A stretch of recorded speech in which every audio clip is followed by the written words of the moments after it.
Buenas tardes, buenas noches, amados hermanos. Dios les bendiga grandemente. Continuamos con el libro de Lucas. Acompáñame, por favor, en tu Biblia. Ábrela conmigo. Lucas, capítulo 11. Vamos a recordar la clase anterior, clase de ayer. Estuvimos estudiando versículo 24 al versículo 26. Dice la palabra de Dios de la siguiente manera. Lucas 11, 24 en adelante.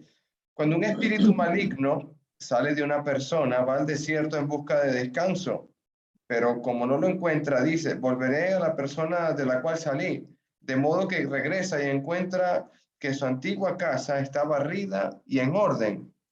Entonces el espíritu busca a otros 7 espíritus más malignos que él, y todos entran en la persona y viven allí. Entonces esa persona queda peor que antes. Estuvimos conversando el día de ayer y Agustín, mi hermanito, ha sido un énfasis importante que en el paralelo del Mateo 12 aparece algo que no añade Lucas, pero sí es importante tenerlo en consideración.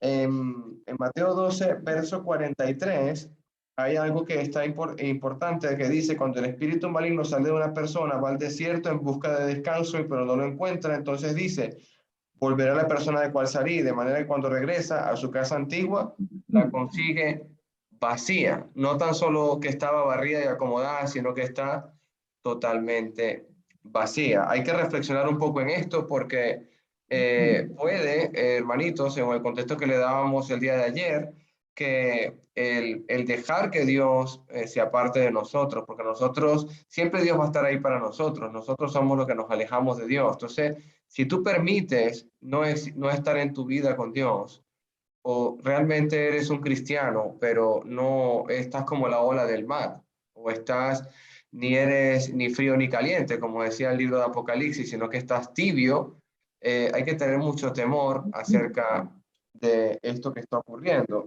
Vamos a leer el verso a verso.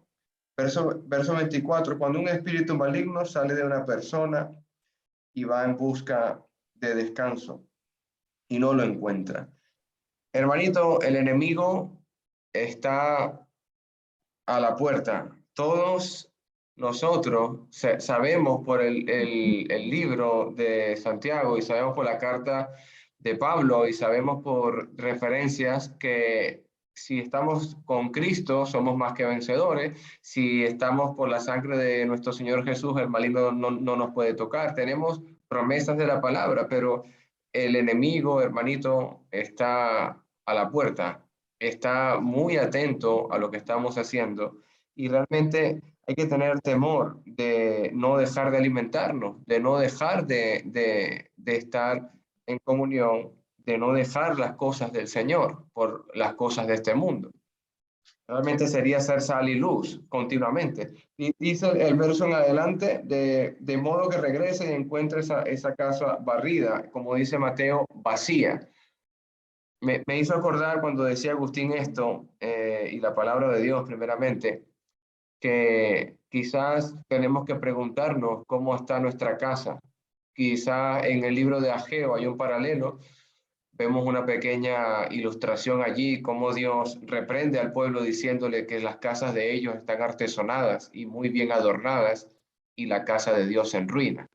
Entonces tenemos que tener pendiente cómo está nuestra casa. Quizás somos tibios y es lo que decía mi hermano Roberto Miranda en clases pasadas, que la persona tibia desconoce su situación, pero a la final es preferible estar cerca de algún hermano que nos dé a entender, inclusive por eso es tan importante la comunión y estar en armonía. Continúa con el versículo, la encuentra barrida. Entonces, el 26, entonces el espíritu busca a otros 7 espíritus más malignos que él y todos entran en la persona y viven allí. Entonces esa persona queda peor que antes. Hay una referencia del apóstol Pedro en su carta que cita el proverbio diciendo que el perro vuelve al vómito y la puerca lavada al cielo a revolcarse. Pero está hablando de aquel que ha seguido los caminos del Señor y se ha apartado. Pero en Dios siempre encontramos refugio. Tenemos que tener un corazón, si estamos lejos, si en esta sala hay alguien que puede estar lejos ahora mismo, ponga el corazón del hijo pródigo en su mente y en su vida. Piense que ha pecado contra el cielo, contra el Padre, y que va a regresar arrepentido a la casa de su papá. Y decirle las palabras que le dijo el hijo pródigo: Padre, he pecado contra el cielo y contra ti, no soy digno de ser llamado tu hijo. Y el padre, ¿qué es lo que le hace? Un banquete.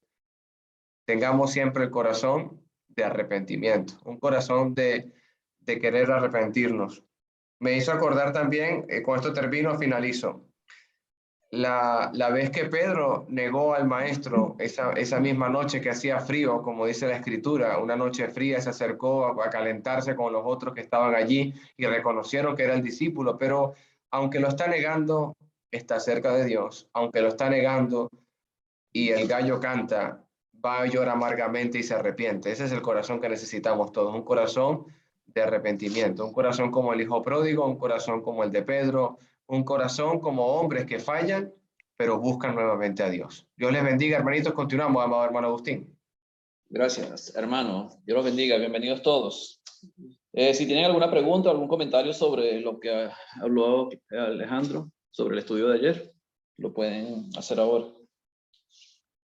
Quería comentar lo que Alejandro dijo al final sobre el apóstol Pedro, que está en el capítulo 2 de Segunda de Pedro. El capítulo 2 está hablando de los falsos, dice que hubo falsos profetas en el pasado, así como también hay falsos maestros. Y esos falsos maestros del que habla el apóstol Pedro en su segunda carta, no son personas que llegaron por casualidad a la congregación o a la iglesia en ese momento, sino que eran miembros que pertenecían a la iglesia. Y aquí Pedro los está exhortándolos a ellos, o está hablando de la iglesia para que tengan cuidado con esos falsos maestros, porque dice que ellos introducirán, como dice el versículo 1, encubiertamente herejías destructoras y aún negarán al Señor que los rescató, trayendo sobre sí mismo destrucción repentina. Y está hablándole a cristianos que estaban enseñando a la iglesia. Ya cuando el apóstol Pablo se estaba despidiendo de los hermanos de Éfeso, ya en Mileto, él le decía a los ancianos, pues estaba despidiendo a los ancianos, que tuvieran cuidado de ellos mismos, porque de entre ellos mismos se levantarían hombres que hablarían cosas perversas. Imagínense, los ancianos de la iglesia. Entonces, el problema es que a veces no todo el que llega a la iglesia es verdaderamente cristiano o no enseña correctamente la palabra de Dios por sus propios intereses, por sus propios deseos o por su propia carnalidad.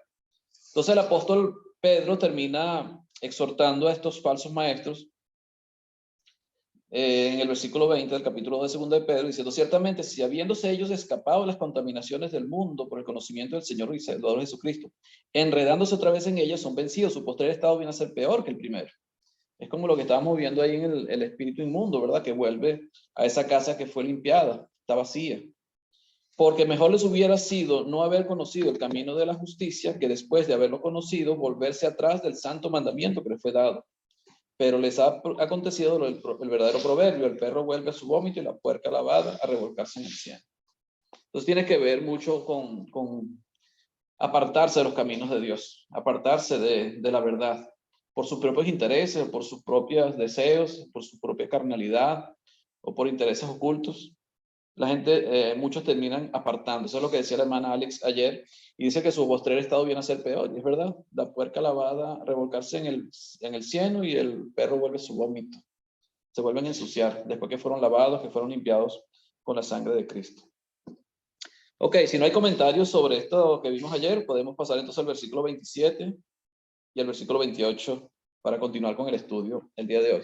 ¿Quién lo puede leer? Versículo 27 y 28.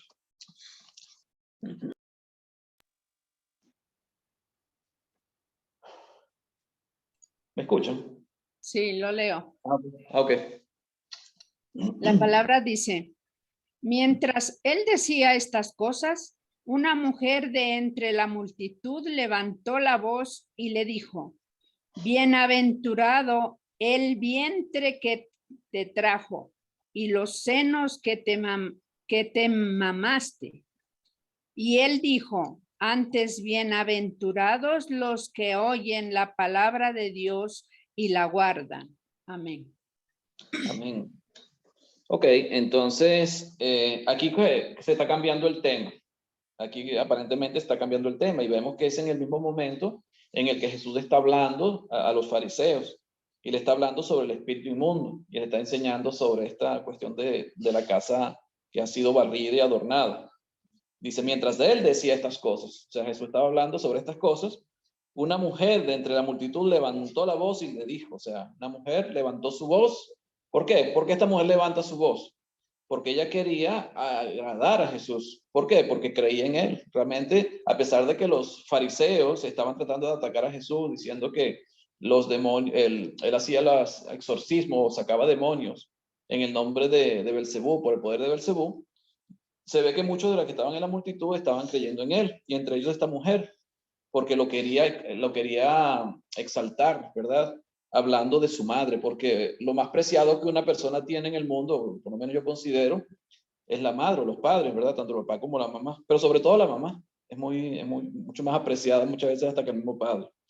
Entonces ella, para alabar o para exaltar a Jesús, le dice, bienaventurado el vientre que te trajo y los senos que mamaste.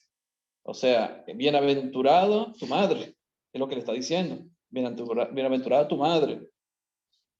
Y eso no tiene nada extraño, porque ya eso estaba dicho en el mismo Lucas, al principio, cuando María visita a Elizabeth, en el capítulo 1 de Lucas, que lo vimos.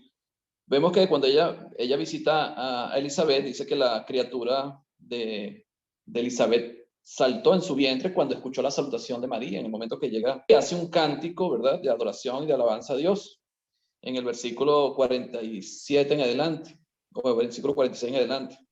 Ella habla diciendo, entonces María dijo, engrandece mi alma al Señor, y mi espíritu se regocija en Dios mi Salvador, porque ha mirado la bajeza de su sierva, pues de aquí desde ahora me dirán bienaventurada todas las generaciones.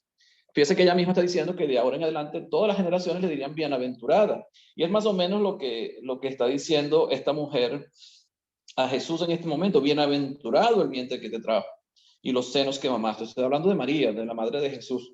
Claro, y cuando a uno le exaltan la madre, o sea, uno cuando hablan bien de tu mamá, a ti te gusta porque tú amas a tu mamá. O sea, es lo más grande que uno puede tener en la vida. O sea, por lo menos en la vida física, es la madre que lo trajo uno al mundo. O sea, la persona que lo trajo uno al mundo, en este caso la madre. Y ella, me imagino que ella pensaba que Jesús le iba a decir, ay, gracias por haber alabado a mi madre. A lo mejor eso es lo que ella pensaba o esperaba de Jesús, que Jesús le agradeciera por lo que ella estaba diciendo.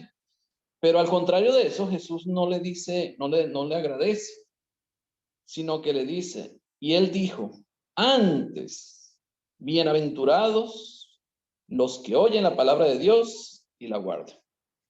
O sea, ¿quién es más bienaventurado? O sea, María es bienaventurada, sabemos que María es bienaventurada, bendita entre las mujeres, ¿verdad? Porque ella fue elegida por Dios para que de ella naciera el Hijo de Dios, su Hijo, el Salvador del mundo, viniera Jesucristo al mundo.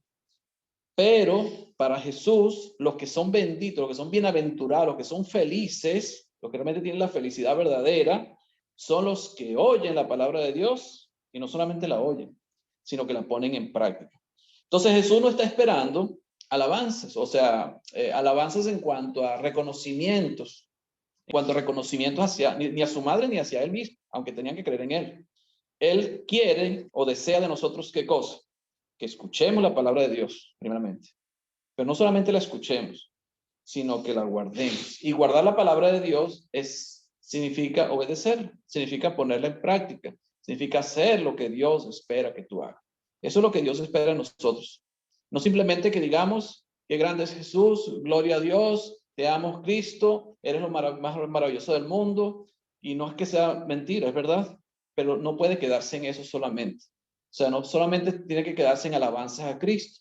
¿De qué sirve que nosotros le cantemos cánticos hermosos a Dios, que le cantemos alabanzas a Dios, a Jesucristo, que lo alabemos con nuestra boca, pero no hagamos su voluntad, o sea, no practiquemos lo que Él nos enseña? O sea, Él espera no solamente que lo alabemos, sino que pongamos en práctica lo que Él nos enseña. Alejandro.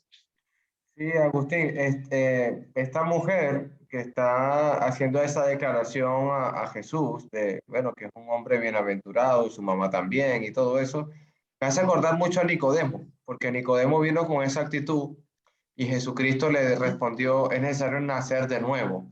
Y en esta mujer le está diciendo Jesús ahora, es necesario que escuches la palabra de Dios. O sea, Jesucristo me gusta mucho en ese aspecto y es lo que nosotros tenemos que entender y ver que a Nicodemo le es necesario nacer de nuevo porque ya escuchó la palabra, pero esta mujer necesita escuchar la palabra. Entonces, ¿cuál es el deseo de Dios para nosotros? Que lo obedezcamos. Ese es el sentido. Y en toda, desde el nacimiento de la iglesia, desde que vemos el capítulo 2 de Hechos, cuando nace la iglesia, siempre vemos a Dios requiriendo de nosotros no solamente fe, o sea, porque como decía Santiago, no solamente es fe, no solamente, porque la fe que no obedece es una fe muerta, la fe sin obras es muerta, como decía Santiago. O sea, Dios requiere de nosotros obediencia siempre. Dios requiere que pongamos de nuestra parte siempre para hacer su voluntad. Sabemos y entendemos que vamos a fallar, porque fallamos, porque somos seres humanos y vamos a fallar. Pero Dios requiere que procuremos hacer su voluntad, que hagamos el esfuerzo de hacer su voluntad, de vivir vidas agradables a Él, que cuando escuchemos la palabra de Dios no solamente se quede en nuestra mente, sino que también esté en nuestro corazón y el corazón la haga poner por obra. O sea, que transforme nuestras vidas, que la vida sea transformada. No solamente se trata de simular un cristianismo, sino que el cristianismo se convierte en parte de nuestra personalidad, que formemos a Cristo en nosotros. Eso es lo que Dios quiere. Y eso lo hacemos ¿cómo? Escuchando la palabra de Dios, pero poniéndola en práctica en nuestras vidas, poniéndola por obra, obedeciendo a la palabra de Dios. Por eso él decía, bienaventurados los que oyen la palabra de Dios y la guardan, y la guardan. A lo mejor se estaba refiriendo también a los fariseos, porque él una vvez dijo, llegó a decir en Mateo capítulo 23, creo que está, 22, y él decía que a la multitud le decía que ellos se sentaban en la cátedra de Moisés, los fariseos. Por tanto, hagan lo que ellos le digan o les enseñen, pero no hagan lo que ellos hacen, porque ellos enseñan, pero no hacen. Ellos ponen cargas sobre los demás que ellos no son capaces de llevar a poner en práctica. Por tanto, Jesucristo al muerto también se estaba refiriendo a ellos en este momento, porque el problema de los fariseos es que ellos querían ser vistos por el pueblo, querían ser alabados por el pueblo, querían tener el liderazgo del pueblo, imponían cargas sobre el pueblo en cuanto a guardar la ley y poner en práctica la ley de Dios, pero ellos mismos no la obedecían o no la ponían en práctica, pero exigían a los demás que se lo hicieran. Entonces, bienaventurados, ¿quiénes son? ¿Quiénes son los felices? Los que oyen la palabra de Dios y la guardan. ¿Preguntas o comentarios de estos versículos? Porque él hablaba de parte de Dios, él era el Hijo de Dios. Claro, hay que escucharlo a él y obedecerlo. Claro, él es Dios. Hablando, cuando él nos habla, está hablando Dios. Por eso él decía en Juan capítulo 14, el que me ha visto a mí, ha visto al Padre. Si no, creer por las mismas obras. Las mismas obras. Entonces, Jesucristo nos vino a mostrar al Padre, nos vino a mostrar a Dios, el Padre. ¿Preguntas? ¿Hasta acá? ¿Comentarios? Un comentario, hermanito. Sí, Cuando esta mujer le dice, bienaventurada, los pechos que te mamaron, el vientre que te trajo y todas esas cosas, ¿no? Por su madre, por María. Sí. Entonces, he ahí, pues, por ejemplo, los católicos, ¿no? Ellos dicen, no, es que nosotros la veneramos y la adoramos porque ella es bienaventurada, que esto, que lo otro, pero es un buen texto como para nosotros enseñarles qué es lo que primeramente nuestro Señor Jesucristo prefiere. Ella, claro, nuestro Señor Jesucristo no negó o no hizo nada o un hincapié a aquello lo que dijo la mujer, pero le da un pero, ¿no? Dice, más bienaventurado es, ¿no? Los que oyen la palabra y lo obedecen. Entonces, ese es mi comentario, hermano, que es un buen texto para poder enseñarle también a sobre todo a los de la religión católica, pues, ¿no? A los católicos. Sí, ciertamente. Sí, ciertamente es una manera de poder... Claro, el problema de la Iglesia Católica es que han hecho sus propias doctrinas acerca de María. O sea, la asunción virginal de María al cielo, porque pues, según la doctrina católica ni siquiera vio muerto.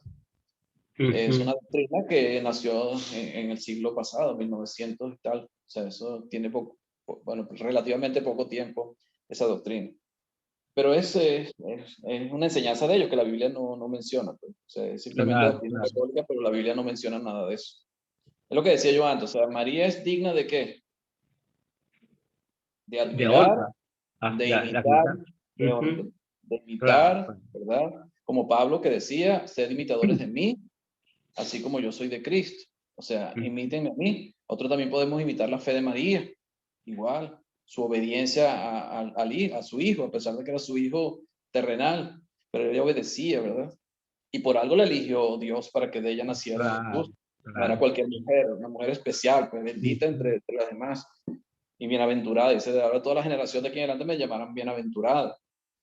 Pero de ahí a que sea adorada o venerada es otra cosa, y ahí cambia, porque el único digno de adoración es Dios. Nosotros nunca podemos adorar la creación. Nosotros siempre tenemos que adorar al Creador, y María es parte de la creación. Por tanto, nosotros no podemos adorar a criaturas, sino a Dios, que fue el Creador. Es el único que merece toda la adoración, toda la honra y adoración. Ni los ángeles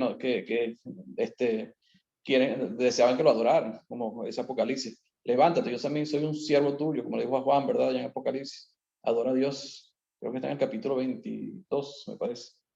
Apocalipsis. ¿Alguien más con algún comentario? Okay. Si no, vamos a leer entonces versículo 29 hasta el versículo 32. ¿Quién no puede leer? Leo. 29. Léalo, hermana. Yo. Al reunirse la multitud, Jesús dijo, la generación actual es mala, busca una señal milagrosa, pero no se le va a dar ninguna señal, solamente la que se le dio a Jonás, quien fue una señal para los de Nínive. De la misma manera, el Hijo del Hombre será una señal para la gente de estos tiempos. En el día del juicio, la reina del sur se levantará y condenará a los hombres de esta generación, pues ella vino desde muy lejos para aprender de la sabiduría de Salomón. Y yo les digo que aquí hay alguien más grande que Salomón en el día del juicio. Los hombres de Nínive se levantarán contra esta generación y la condenarán, porque ellos cambiaron su vida cuando oyeron el mensaje de Jonás. Y yo les digo que aquí hay alguien más grande que Jonás. PDT. Versión nueva, hermana. ¿Compró una Biblia? ¿Por qué? No, bien, es la que tenía en la mano, porque es que estoy cocinando. Está bien, hermano. Aquí Lucas, él no habla sobre cuál es la señal de Jonás, aunque nosotros sabemos cuál es la señal de Jonás. Ya hemos leído la historia de Jonás muchas veces, creo que la conocemos. Sabemos que Jonás fue un hombre llamado por Dios, un judío que Dios llama, para que fuera a Nínive a informarles el mensaje que Dios tenía para ellos, y era que Dios iba a destruir Nínive. Ese fue el mensaje que Dios tenía para Nínive. Y escogió a Jonás para que Jonás fuera a darle el mensaje a ellos, pero Jonás se negaba a ir a Nínive a llevar el mensaje, porque él quería que Dios destruyera Nínive, porque él quería que Dios lo destruyera. Entonces él, en vez de irse a Nínive, él compra un pasaje, se monta en un barco y se va hacia Tarsis. Alejandro, ¿ibas a decir algo? Sí, Agustín, que en el paralelo de Mateo, ahí dice, añaden cosas importantes, Agustín, diciendo... Eso es lo que vamos a leer ahorita el de Mateo, pues no importa. Ah, si listo, bueno, eso, ya. Léelo. No, sí, yo sé. Pero más o menos la historia de Jonás. Creo que la conocemos, pero más o menos por encima. Entonces él compra un pasaje para irse a Tarsis, se monta en el barco, para ir a Tarsis, se forma una gran un mal tiempo en el mar, ¿verdad? Que la gente de los barcos pensaba que el barco se iba a hundir, empiezan a tirar todos los enseres para que el barco no se hunda, hasta que empiezan a orar, le dicen a Jonás que ore a sus dioses también, para así. Al final echan suerte y la suerte cayó sobre Jonás porque era la culpa de él por la cual se había levantado esa gran tempestad. Y él dice, bueno, Jonás dice, la única manera que esto se calme es que ustedes me lancen al mar. Y bueno, terminan lanzando a Jonás al mar, el mar se calma, pero Dios tenía ya una ballena o un pez, un gran pez, no dice una ballena, sino un gran pez, esperando para tragar a Jonás. Y dice que Jonás estuvo en el vientre de ese gran pez durante 3 días y 3 noches. Y fue después el gran pez y lo escupió en Nínive. Y tuvo que ir Jonás a Nínive a predicar la palabra que Dios le había dado, ¿verdad? Como profeta de Dios a Nínive. Nínive se arrepiente y Dios los perdona. Así termina la historia y Jonás enojado porque Dios le había perdonado a Nínive. El caso es que aquí Jesús está hablando a la multitud. Dice que la gente se apiñó, se agruparon. Como dice la versión de Reina Valera. Comenzó a decir, esta generación es mala, demanda señal. Y esa señal está en el versículo 16 de este capítulo 11. Otros, para tentarle, le pedían señal del cielo. Estaban pidiendo una señal del cielo. Jesús esperó para hablar sobre esta señal, porque ellos pedían señal. A lo mejor insistieron en pedir la señal del cielo.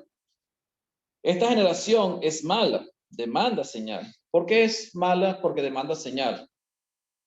O sea, No ha creído en la señal. ¿Cómo es posible que ya después de Jesús, de tantas señales que hizo, fíjate, había acabado de hacer una señal curando a un hombre que era mudo y ciego, o sacando el demonio del hombre mudo y ciego? Aparte de eso, había hecho muchas otras señales, hasta resucitar muertos. Y con todo eso, ellos seguían pidiendo señal. ¿Por qué? Porque ellos realmente no deseaban creer en él. O sea, no querían creer en él. Era porque lo hacían para tentarle, simplemente. Pero ellos realmente no querían creer, o no aceptaban a Jesús como el Mesías. No lo aceptaban y no querían aceptarlo por razones que ellos tendrían de autoridad o de prestigio delante del pueblo. Dice, pero señal no les será dada, sino la señal de Jonás. Y la señal de Jonás no fue ir a predicar a Nínive. Eso no fue la señal de Jonás. La señal de Jonás de la que habla Jesús fue haber estado en el pez 3 días y 3 noches, que es lo que decía Alejandro en el capítulo 12 de Mateo. Mateo nos da la información que Lucas no nos da. Mateo capítulo 12, versículo 38. 38. Dice, entonces respondieron algunos de los escribas y de los fariseos diciendo, Maestro, deseamos ver de ti señal. Él respondió y les dijo, la generación mala y adúltera demanda señal, pero señal no le será dada, sino la señal del profeta Jonás. Porque como estuvo Jonás en el vientre del gran pez 3 días y 3 noches, así estará el Hijo del Hombre en el corazón de la tierra 3 días y 3 noches. Los hombres de Nínive se levantarán en el juicio con esta generación y la condenarán, porque ellos se arrepintieron a la predicación de Jonás. Y aquí más que Jonás en este lugar. La reina del sur se levantará en el juicio con esta generación y la condenará, porque ella vino de los fines de la tierra para oír la sabiduría de Salomón, y aquí más que Salomón en este lugar. Entonces, Mateo, o por lo menos nos cuenta la historia de lo que habló Jesús con estos fariseos que estaban ahí tentándole. Y Jesús habló de que él iba a estar, que la señal de Jonás, donde él iba a hacer, o la que iba a mostrar él esa señal, es que él iba a estar 3 días y 3 noches en el corazón de la tierra, o en el vientre de la tierra, así como estuvo Jesús en el vientre del gran pez, como estuvo Jonás en el vientre del gran pez, 3 días y 3 noches, Jesús estará en el corazón de la tierra 3 días y 3 noches. Ahora, esto ha traído muchas dudas o muchas discusiones, porque si Jesús dice que iba a estar 3 días y 3 noches en el corazón de la tierra, ¿cómo es posible entonces que digamos que Jesús murió el día viernes y resucitó el día domingo? Porque si contamos que Jesús muere a las 3 de la tarde del día viernes, pasaron nada más 2 noches y pasaron ni siquiera 3 días completos, porque parte del viernes, sábado y madrugada del domingo. O sea que realmente no se completan los 3 días y las 3 noches. Entonces vemos como una contradicción en cuanto al mensaje que Jesús está dando. Ahora, ¿por qué? ¿Cuándo murió Jesús realmente? ¿Realmente murió viernes o murió jueves? Porque muchos dicen que Jesús murió el jueves. Otros dicen que no resucitó el domingo, sino que resucitó fue el sábado. O sea, hay muchas teorías en cuanto a esto. Pero vamos a tratar de aclarar un poquito este asunto para que no hayan dudas. En Juan capítulo 19, un momentico, a Juan capítulo 19. Voy a tratar de que no hayan dudas. Versículo 31. Ya Jesús había sido crucificado, ya había muerto, y dice, ya iba a morir, pues ya estaba por morir. Dice, entonces los judíos, versículo 31, por cuanto era la preparación de la Pascua, a fin de que los cuerpos no quedasen en la cruz en el día de reposo, pues aquel día de reposo era de gran solemnidad. Rogaron a Pilato que se les quebrasen las piernas y fueran quitados de allí. Fíjense que estaba Jesús junto con los 2 ladrones, ¿verdad? Y ellos, como ya se acercaba el día de reposo, o era la preparación de la Pascua, se acercaba el día de reposo, ellos no podían dejar que los cuerpos o las personas estuvieran vivas en la cruz o quedaran en la cruz, sino que tenían que bajarlos. Entonces, para acelerar la muerte de estos crucificados, en ellos Jesús y los 2 ladrones, dice que les iban a quebrar las piernas, les quebraron las piernas para que ellos murieran más rápido. Cuando fueron a Jesús para quebrarle las piernas, ya vieron que Jesús estaba muerto, por tanto solamente le clavaron una lanza en el costado y dice que salió sangre y agua, pero ya le estaba muerto. Ahora, ¿qué venía en ese momento? Dice que venía el día de reposo. Según la Biblia, por lo menos esta Biblia de Dios de la Reina Valera, dice que aquí se está refiriendo al Sabbat, pero hay algunos que dicen que era el día de la preparación, dice la preparación de la Pascua. La Pascua judía, según Levítico 23, Levítico 23, del versículo 5 al 7. Vamos a leer un momentico lo que era la Pascua judía. Levítico 23. Porque muchos dicen que no era el sábado, sino que era un día de reposo porque empezaban los panes sin levadura. Porque la Pascua de los judíos comenzaba el 14 del Nisan, que era el primer mes del año.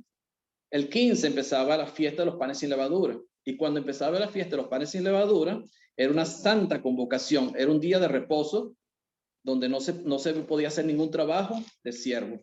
Vamos a Levítico, para leerlo allá en Levítico capítulo 23, vamos a leerlo del versículo 5. Dice, en el mes primero, a los 14 del mes, entre las 2 tardes, Pascua es de Jehová. Entonces, ¿cuándo celebran la Pascua? El 14 del Nisan. Nisan era el primer mes judío. Se celebraba la Pascua. Y a los 15, versículo 6, y a los 15 días de este mes es la fiesta solemne de los panes sin levadura. A Jehová 7 días comerás panes sin levadura. El primer día tendrás santa convocación, ningún trabajo de siervo haréis. Entonces, cuando empezaba el 15 del Nisan, que era la fiesta de los panes sin levadura, era una santa convocación. Ningún trabajo de siervo haréis. Ningún trabajo de siervo haréis. Pero fíjese lo que dice Juan aquí en su capítulo 19, versículo 31. Dice, entonces los judíos, por cuanto era la preparación de la Pascua, fíjese que Jesús, él come la Pascua antes de padecer. Y Jesús nunca iba a comer la Pascua si no era el 14. Tenía que comer el 14. Ahora, ¿a qué hora empezaba la Pascua? La Pascua empezaba a las 6 de la tarde y terminaba a las 6, al ponerse el sol, o sea, a las 6 de la tarde del siguiente día. O sea, eran las 2 tardes completas, toda la noche y las 2 tardes completas, como decía Levítico 23. Entre las 2 tardes es Pascua para Jehová. O sea que la Pascua la Pascua judía de ese momento, o siempre, duraba desde las 6 de la tarde del día anterior hasta las 6 de la tarde del día siguiente. Si Jesús comió la Pascua el día jueves, él tiene que haber, o sea, si la comió el día jueves, la comió el día jueves en la noche, estuvo hasta la medianoche, a esa hora lo van a Getsemaní, los discípulos se quedan dormidos, viene la guardia con Judas, lo llevan detenido y pasa toda la madrugada siendo azotado y todo lo que, y visitando a Pilato y todas esas cosas, todo lo que le pasó. Y en la mañana siguiente lo crucifican, o sea que sería el viernes, el momento de la crucifixión. Pero aquí, cuando leímos Juan capítulo 19, versículo 31, Juan da un detalle importante para saber si era viernes o era jueves, o si ese día de reposo era el viernes o era el sabbat de los judíos. Fíjense que en el día de reposo del sabbat no se podía hacer ningún tipo de trabajo, pero en el día de reposo de los panes y levadura, que era una santa convocación, decía, según lo que vimos en el Levítico 23, que ningún trabajo de siervo haréis, solamente trabajo de siervo podían hacer, no se podía hacer, pero otros sí. Ahora, cuando era sábado, no se podía hacer ningún tipo de trabajo, nada, no se podía hacer nada. Dice entonces los judíos, por cuanto era la preparación de la Pascua, a fin de que los cuerpos no quedasen en la cruz en el día de reposo, pues aquel día de reposo era de gran solemnidad. ¿Por qué aquel día de reposo era de gran solemnidad? ¿Qué diferenciaba ese día de reposo con los otros días de reposo? Que Juan dice que era de gran solemnidad. Sí, ahorita vamos a ver realmente la crucifixión de Jesús y vamos a ver los días corridos, los días, cómo fueron aconteciendo. Pero fue de gran solemnidad, ¿por qué? Porque no solamente fue sábado o el sabbat judío, sino que también cayó el 15 del Nisan, que era el día del reposo o la santa convocación, día de reposo, porque comenzaba la fiesta de los panes sin levadura. Por eso es la preparación. Ellos no podían hacer nada en el día de reposo. Ellos tenían que preparar todo el día anterior al día de reposo, porque el día de reposo no podían hacer nada, no podían hacer ningún tipo de trabajo. Por eso era el día de la preparación, porque ya venía la Pascua, o sea, era parte de la Pascua, pues, lo que era la Pascua más la fiesta de los panes sin levadura. Dice que era de gran solemnidad porque se juntaron 2 días de reposo juntos, que fue el Sabbat más el de los panes sin levadura, que era el primer día que era el 15, que era de santa convocación, que no se podía hacer ningún trabajo de siervo, pero en este caso no podían hacer ningún tipo de trabajo porque también cayó en el día sábado o el Sabbat de los judíos. Ahora, ¿cuándo resucitó realmente Jesús? El domingo. ¿O Jesús realmente estuvo 3 días y 3 noches en la tierra? Sí, simbólico. Exactamente. No es simbólico, esto lo vamos a ver ahora. Vamos un momentico a Lucas, él nos especifica bien y nos da detalles de qué pasó después de la crucifixión de Jesús. En Lucas capítulo 23, y vamos a verlo para entenderlo un poquito. Lucas capítulo 23.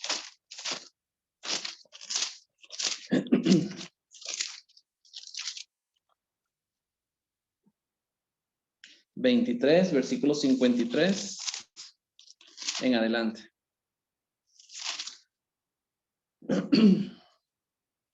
Lucas capítulo al 24:3. Vamos a leerlo del versículo 50. Había un varón llamado José de Arimatea, ciudad de Judea, el cual era miembro del concilio, varón bueno y justo. Este era que también esperaba el reino de Dios y no había consentido en el acuerdo ni en los hechos de ellos. Fue a Pilato y pidió el cuerpo de Jesús. Y quitándolo, lo envolvió en una sábana y lo puso en un sepulcro abierto en una peña, en el cual aún no se habían puesto a nadie. Era el día de la preparación, lo que hablamos en Juan, ¿verdad? El día de la preparación, antes del día de reposo. Y estaba para comenzar el día de reposo. Estaba para comenzar el día de reposo. Dime, Alejandro. Fíjate cómo dice mi versión. Estoy en Nueva Traducción Viviente. Verso 51. Pero no había estado de acuerdo con la decisión de las acciones de los líderes religiosos. Era de la ciudad de Judea llamada Arimatea y esperaba la venida del reino de Dios. 52. Fue a Pilato y pidió el cuerpo de Jesús. Luego lo bajó en el cuerpo de la cruz, lo envolvió en un lienzo de lino y lo colocó en la tumba nueva que había sido tallada en la roca. Esto sucedió el día viernes por la tarde, día de la preparación, cuando el día de descanso estaba por comenzar, el sabbat. Claro, ahí le ponen de una vez el día viernes, pero vamos a detallar por qué si es el día viernes y no el día jueves. Fíjese aquí, es que Lucas hace una historia continua de los hechos. Fíjese el 54, dice, era día de preparación y estaba por comenzar el día de reposo, que es el Sabbat. En este caso para nosotros es el Sabbat. Y las mujeres que habían venido con él desde Galilea siguieron también y vieron el sepulcro y cómo fue puesto en su cuerpo. Y vueltas prepararon especies aromáticas y ungüentos y descansaron el día de reposo conforme al mandamiento. Fíjese, descansaron, las mujeres fueron, vieron dónde estaba la tumba, vieron cómo pusieron el cuerpo de Jesús en esa tumba. Dice que prepararon especies y ungüentos, especies aromáticos, porque ellos ungían el cuerpo con, del muerto. Y descansaron el día de reposo, no los días de reposo. Si él hubiera muerto el jueves, y el viernes era reposo, porque era la Santa Convocación por la fiesta de los panes sin levadura, no solamente sería reposo el viernes, sino que también sería reposo el sábado, porque el sábado era un reposo obligatorio para los judíos. Entonces tendrían 2 días seguidos de reposo. El viernes no podían hacer ningún ningún trabajo de siervo, pero el sábado no podían hacer ningún tipo de trabajo. Pero en este caso vemos que ellas descansaron no los días de reposo, sino el día de reposo. O sea, fue un solo día que ellas descansaron, según lo que dice acá. Descansaron el día de reposo conforme al mandamiento. O sea, según el mandamiento de Moisés, según la ley de Moisés, ellos tenían que descansar el día de reposo. Pero ellas prepararon primero los ungüentos. Descansaron el día de reposo. 24. El primer día de la semana, muy de mañana, vinieron al sepulcro trayendo las especies aromáticas que habían preparado y algunas otras mujeres con ellas y hallaron removida la piedra del sepulcro. Entonces vemos consecutivamente. Jesús muere, lo llevan al sepulcro, preparan las hierbas, hierbas aromáticas, los ungüentos, descansan el reposo y al siguiente día es el primer día de la semana. O sea, consecutivamente sería viernes, el día de reposo sábado y el siguiente día domingo, que fue el primer día de la semana, donde ellos van al sepulcro y encuentran el sepulcro vacío, sin Jesús adentro. Ahora, lo importante no es que ha sido el viernes, que Jesucristo haya muerto y haya resucitado el domingo, o haya sido el jueves. Lo importante es que Jesucristo resucitó. Eso es lo importante para nosotros. O sea, lo que tenemos que creer es que Jesucristo resucitó. Pero las evidencias dan viernes como día de la muerte, sábado descansaron y el primer día de la semana fueron al sepulcro a ungir el cuerpo y no lo encontraron. Estaba removida la piedra del sepulcro. No lo encontraron. Fíjese que Jesucristo, él cuando resucitó, él se encuentra a unos discípulos caminando, que es el camino de Emaús. No sé si creo que lo hemos leído, ¿verdad? Sí, hemos leído. Es el camino a Emaús 24, versículo, vamos a leer el capítulo 24, versículo 20 al 23. Fíjese lo que le dice los discípulos a Jesús sin conocerlo, sin reconocerlo. 20, versículo 20 al 23 del capítulo 24. Y como le entregaron, fíjese lo que dicen los discípulos, y como le entregaron los principales sacerdotes y nuestros gobernantes a sentencia de muerte y le crucificaron. Pero nosotros esperábamos que él era el que había de redimir a Israel. Y ahora, además de todo esto, hoy es el tercer día que esto ha acontecido. ¿Cuándo fue esto? El domingo. Hoy es el tercer día que esto ha acontecido. O sea, que el primer día, ¿cuándo fue? Si ese es el tercer día, ¿cuándo fue el primer día? El primer día fue el viernes, el segundo día fue el sábado y hoy es el tercer día, que fue el domingo. O sea, ellos mismos están ratificando que el domingo es el tercer día que esto ha acontecido. En Marcos capítulo 10, versículo 32, el mismo Jesús cuando le hace la promesa cuando él anuncia su muerte en Marcos, ya un momentico allá, Marcos capítulo 10, versículos 32 y 34.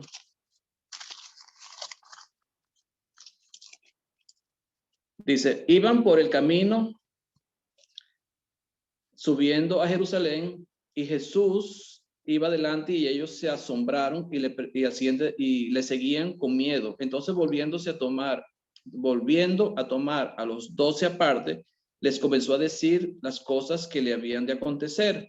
Y aquí subimos a Jerusalén, y el Hijo del Hombre será entregado a los principales sacerdotes y a los escribas, y le condenarán a muerte, y le entregarán a los gentiles, y le escarnecerán, y le azotarán, y escupirán en él, y le matarán, mas al tercer día resucitará.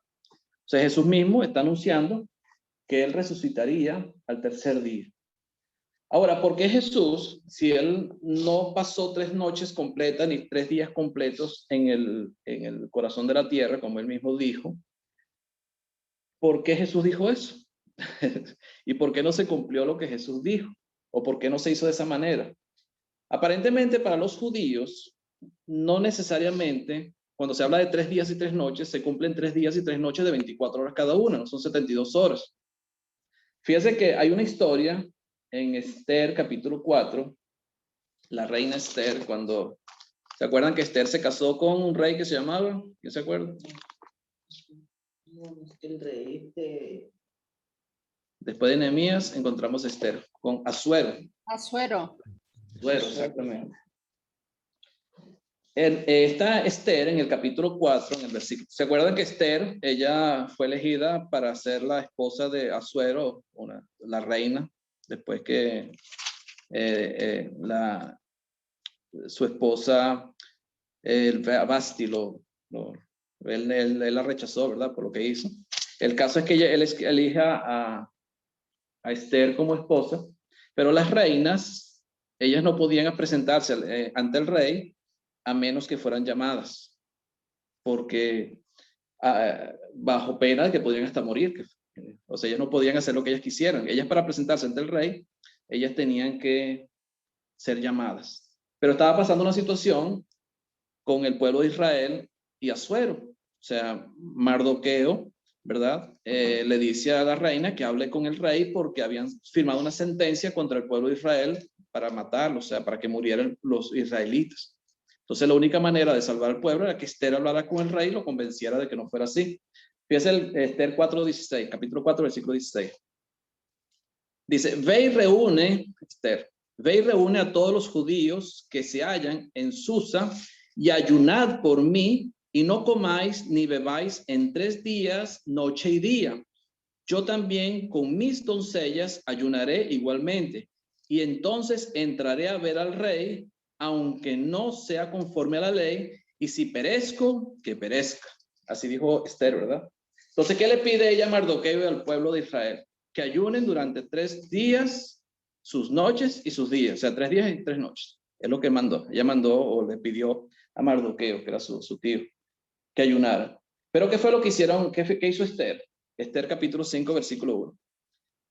Aconteció que al tercer día se vistió Esther su vestido real y entró en el patio interior de la casa del rey, enfrente del aposento del rey, y estaba el rey sentado en su trono en el aposento real, enfrente de la puerta del aposento. ¿En qué momento, en qué día se presentó Esther ante el rey? Ella le dijo a Mardoqueo, ayunen 3 días y 3 noches, nosotros también vamos a ayunar junto con mis doncellas 3 días y 3 noches. Pero ella no esperó los 3 días y las 3 noches. Dice que al tercer día se presentó ante el rey. Entonces no se completaron las 24 o las 72 horas de ese momento. Es como el mismo Jonás, cuando Jonás entró en el vientre de la ballena.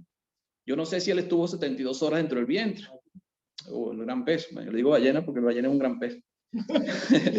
Pero el caso es que no sabemos si la ballena tenía un reloj para saber a qué hora tenía que tirar a Jonás en la arena. O sea, realmente no era así. O sea, ella salió al tercer día a encontrarse con el rey para hablar con él. En Primera de Reyes, capítulo 20,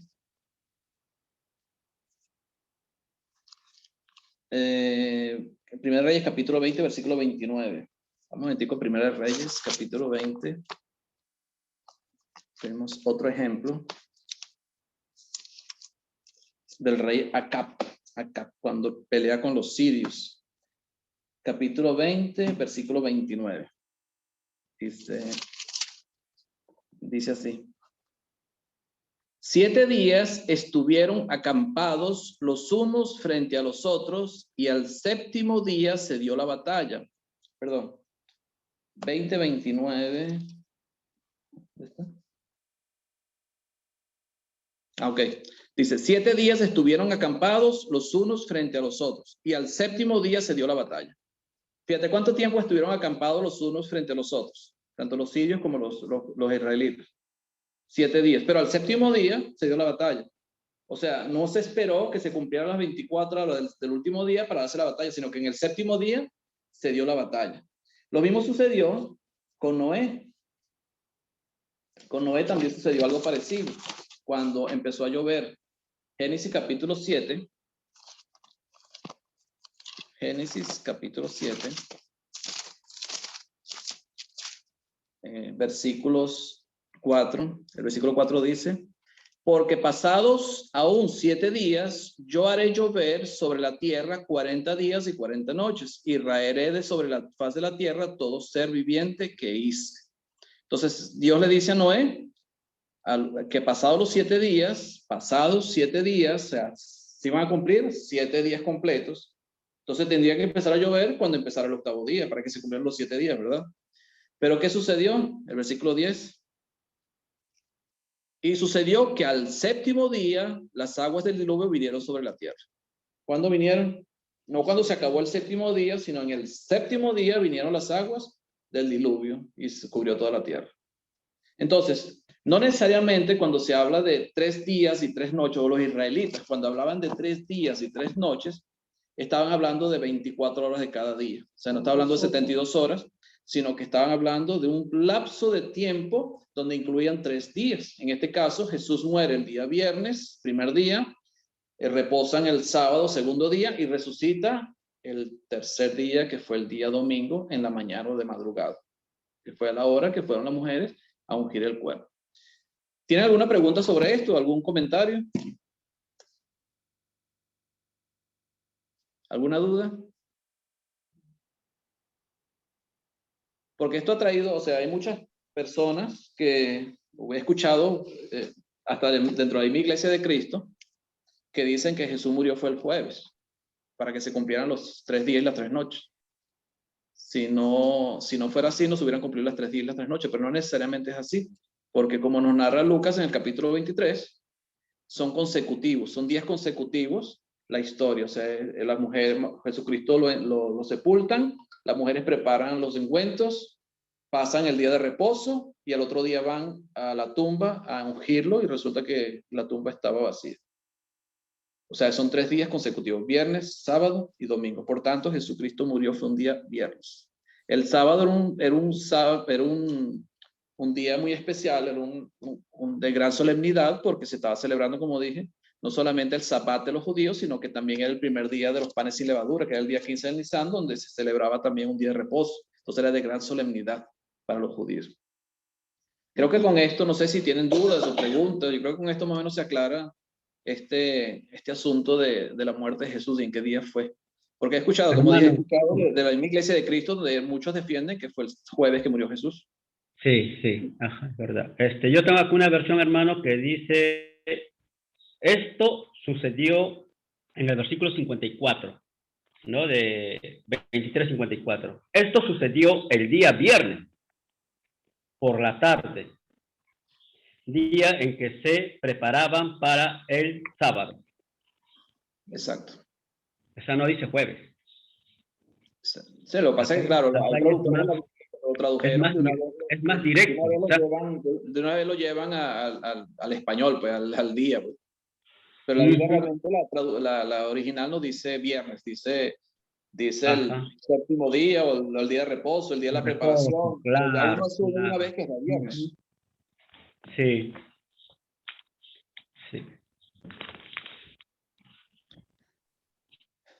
Amén. Hermanito Agustín, ¿algo más que añadir? Yo creo que ya hablé bastante. Creo que no. ¿Comentarios, hermanos? ¿Preguntas, hermanitos? Bueno, vamos ya faltó una parte del capítulo 11, ya, un segundito. Faltó, no me acordaba de esa parte. Donde habla de la reina del sur.